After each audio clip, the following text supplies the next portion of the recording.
कमाल है, वाह मोदी जी वाह। अब आपको सुप्रीम कोर्ट तक का फैसला मंजूर नहीं है। कमाल है। ऐसे शासक, ऐसा शासन जो खुलेआम तानाशाही करे, आज तक आपने देखा नहीं होगा। जी हाँ, मैं बात करना चाहता हूँ आज दिल्ली में जब से अरविंद केजरीवाल की सरकार बनी और केंद्र में भारतीय जनता पार्टी की सरकार बनी, उसके बाद से लगातार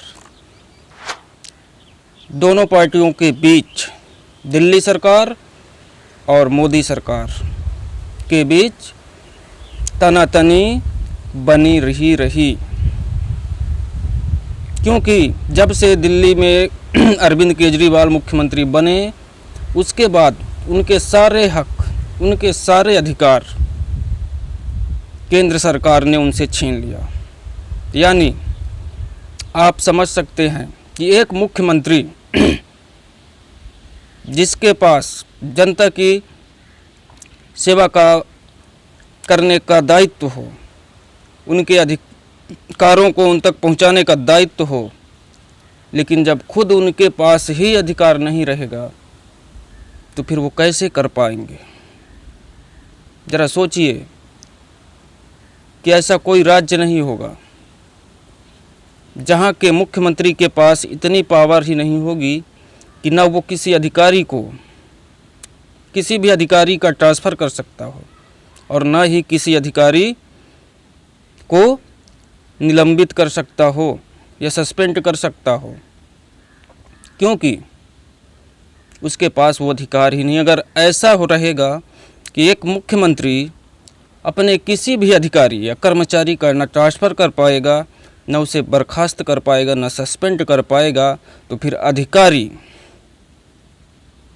मनमानी ही करेंगे कि नहीं करेंगे, ये आप खुद समझ सकते हैं।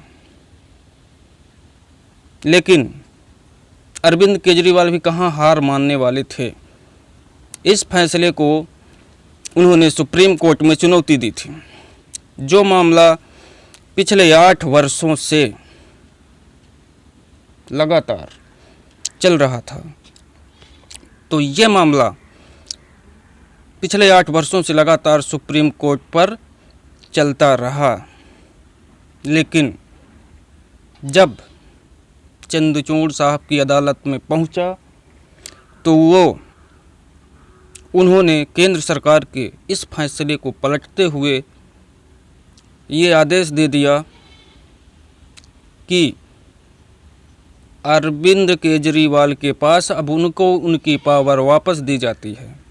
वो अपने हिसाब से, एक मुख्यमंत्री के पास इतनी पावर होनी चाहिए कि वो अपने मन से किसी भी अधिकारी या कर्मचारी को एक जगह से दूसरी जगह ट्रांसफ़र कर सकता है। लेकिन अब फैसला तो चंद्रचूड़ साहब का था। चंद्रचूड़ साहब जिन्होंने पिछले कुछ वर्षों से मोदी सरकार की तानाशाही पर अंकुश लगाने का काम वो कर रहे थे और उन्होंने ये फैसला सुनाया था।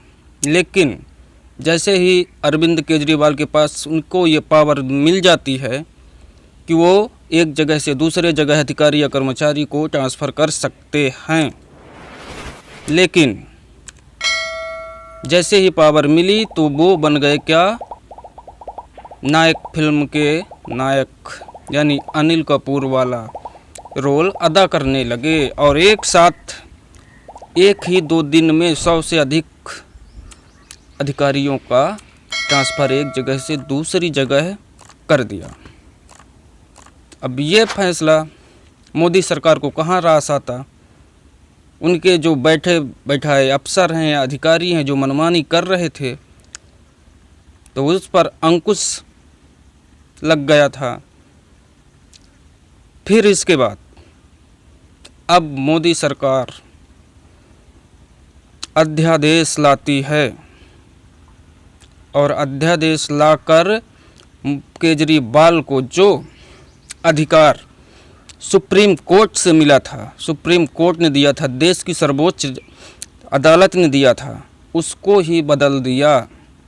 यानी उसको देश की सबसे बड़ी अदालत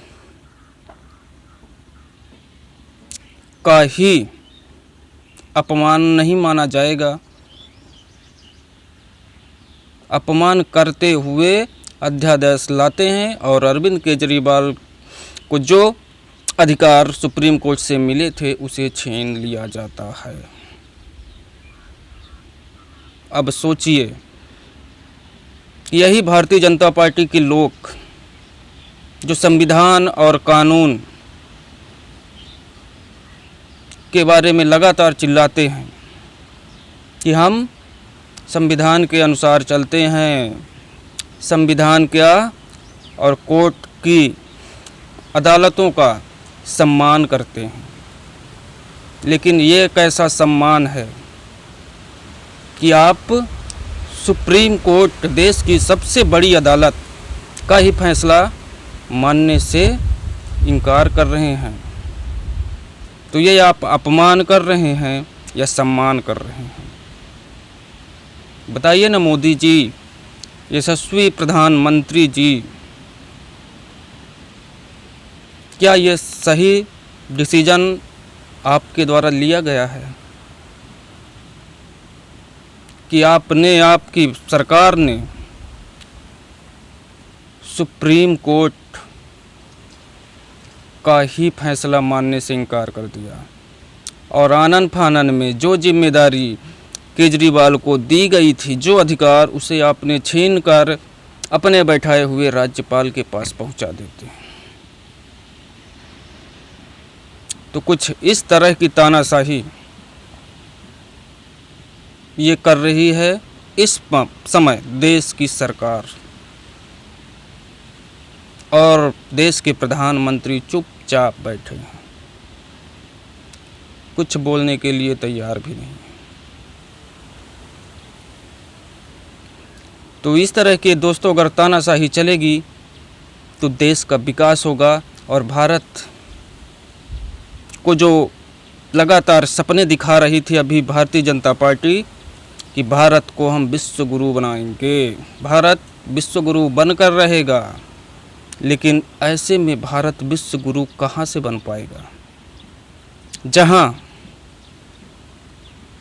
कि प्रधानमंत्री खुद अपनी ही अदालत का, देश की सबसे बड़ी अदालत का फैसला बदल देते हो? तो भारत ऐसे में विश्व गुरु बनेगा। तो अब हम यहाँ से लेते हैं इजाज़त। देखते रहिए TV1 भारतवर्ष।